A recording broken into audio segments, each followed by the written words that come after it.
Hi guys. So today we're going to look at something called the rational zero theorem. And what that's going to do is that's going to allow us to factor and find zeros for polynomials that we have yet to be able to find zeros for. So this first example is very similar to what we saw last class. So it tells us that 1 is a 0. So knowing that information, I can use synthetic division with 1 to take this polynomial and bring it down to a lower degree. So I get a remainder of 0, and that right there is my proof that 1 is a 0. So now my remaining polynomial that I'm left with is x squared plus x minus 6. Well, we know that can factor into x plus 3 and x minus 2. And since 1 was a 0, that means that x minus 1 is also a factor. So now I've been able to factor that polynomial completely. What the rational zero theorem is going to allow us to do is figure out how we pick that number to start when it's not given. So the rational zero theorem in full is actually on your notes, and I did not have that box copied on here, but what's in the box here is kind of the summary of the steps that we're going to use. So what we're going to do is we're going to come up with a list of the possible rational zeros using the factors of the constant and the factors of the leading coefficient. So P will be the factors of the constant term, plus or minus 1, 2, 4, and 8. These will always be plus or minus because they could be, it does not matter if it's a negative or not. We'll always do plus or minus for all these factors. Q are the factors of the leading coefficient, which is 4. So the factors of 4, plus or minus 1, 2, and 4. So then all we need to do is come up with all the possible combinations of P divided by Q. So I'll start with the first P value, and I'm going to divide it by every one of my Q values. So plus or minus 1, 1/2, and 1/4. Then I'll go to 2. Well, 2 divided by 2 is already on my list, and so is 2 divided by 4. So then I go to 4. 4 divided by 2 is already on my list. 4 divided by 4 is as well. And then I have 8. 8 over 2 and 8 over 4 are already on my list. So these are all of the possible rational zeros for this polynomial. Now this graph can still have irrational zeros that are not included on this list. So something like 1 plus the square root of 7 divided by 2, that would not be a rational zero. But anything that's a rational number would be included in this theorem. All right, so let's try another one. We're going to use, again, P, factors of the constant, Q, factors of the leading coefficient, and then P divided by Q,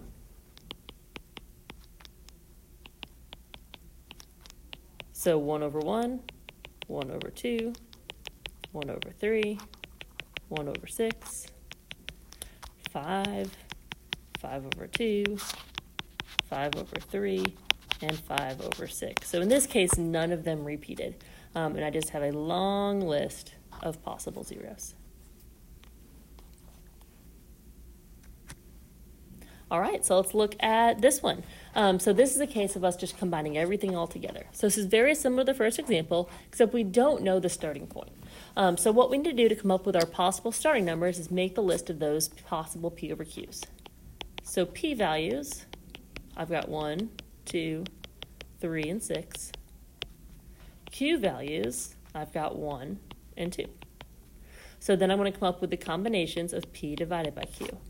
So 1, 1/2, 2, 2 over 2 is already there, 3, 3 over 2, 6, and 6 over 2 is already on there.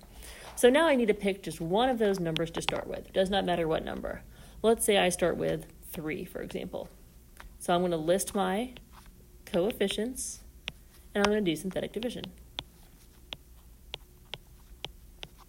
And you'll notice on this one, I do not get 0 as a remainder. That means that 3 is not a rational zero of that polynomial. So now I need to do it again with a new number. Before we do it again, though, I'm going to mention the stuff that's in this box. Now, you may want to use this. It may not help you. You do not have to know this. It's just an extra thing in case you're curious. If you do synthetic division and this number is positive, and you end up with all positive numbers at the bottom, that tells you that this number is an upper bound. And what that means is that no zeros will be beyond that point. All right, all the zeros I have need to be smaller than that number. So that really just tells us that 6 is not going to be an answer. Now, you do not have to use that, but sometimes it can help your process go a little bit faster if you happen to recognize it. All right, so let's try again. This time, let's try 2.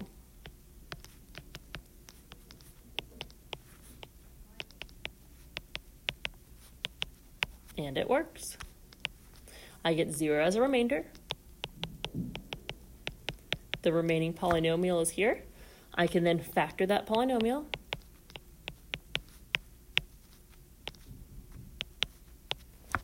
And then since my original direction said to factor, I need to also include the factor of x minus 2. So now I've factored my original question.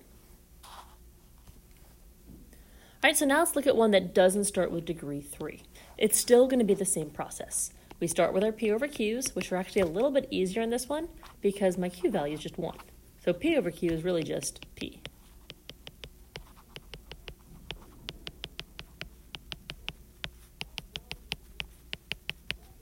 And again, I can pick any number to start with. Let's start with 4.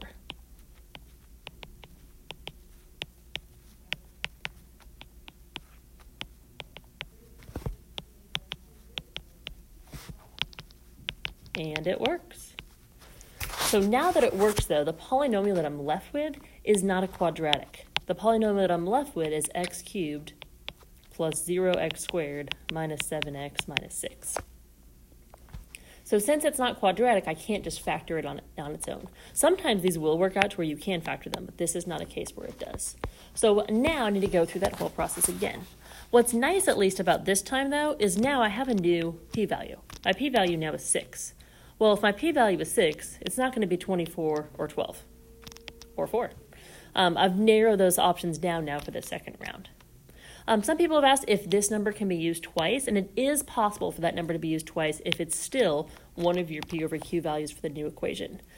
The reason it would work twice is if a factor was squared. So if your original polynomial was something like this, then the numbers 1 and 2 would both work 2 times because they have a multiplicity of 2. Now, if they have a multiplicity of 1, they'll only work that first time. All right, so now let's try again. This time I'll do 3.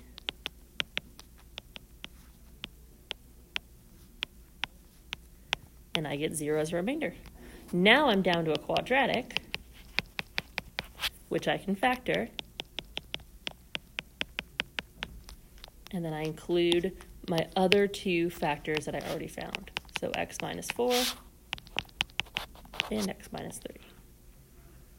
And that is the factored polynomial.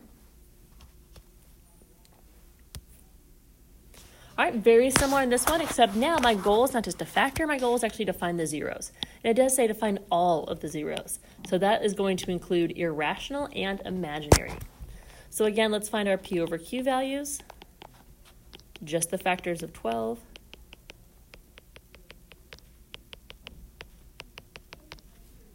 So test a number, plug it in. Let's try 3.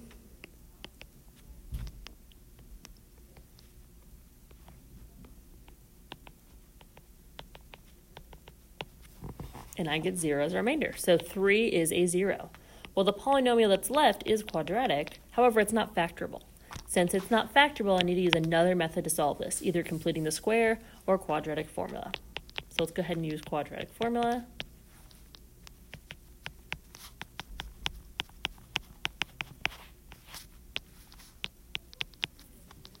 So I end up with 2 plus or minus the square root of 20. Remember, with completing the square or with quadratic formula, I cannot simplify those 2 numbers. I need to simplify the square root. And now, since both of these numbers, I'm able to continue to factor. And I get 1 plus or minus the square root of 5. So I have 3 total answers here. X equals 3, x equals 1 plus the square root of 5, and x equals 1 minus the square root of 5. So if you notice, there were 3 answers, and this was a 3rd degree polynomial. And we're going to talk more about that next class. All right, so now on this one, again, if you want to go through that same synthetic division process, you can. My p over q values would be 1, 3, 9, and 27. And I could test 3. I'd plug in my zeros.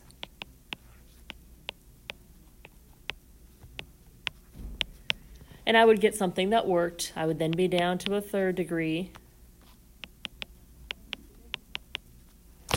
And then from there, you actually have a couple options. From here, oops, I left off my squared. You would notice maybe that this has a common factor that you could take out. And then from there, you could continue to factor. What's actually easier on this process, though, if you recognize it, the original polynomial is factorable. So if at any point you see something that you're able to factor, go ahead and factor. This P over Q process with synthetic division is really a last resort. It's what we use if nothing else is going to work. But if we can use another factoring method, we need to use another factoring method. So like this one is going to factor into x squared minus 9 and x squared plus 3. X squared minus 9 is x plus 3x minus 3. And then again, my goal here is to find the zeros. So my zeros would be negative 3 and 3. Then to find my other zeros, I would set x squared plus 3 equal to 0. And I would get that x is equal to plus or minus the square root of negative 3, which is plus or minus I times the square root of 3. So this was a fourth degree polynomial, and I have 4 solutions. Negative 3, 3, I times the square root of 3, and negative I times the square root of 3. All right, so that is it for this synthetic division process with the rational zero theorem. Again, it's not that it's a difficult thing to do. It can get a little tedious, though, sometimes guessing and checking those numbers.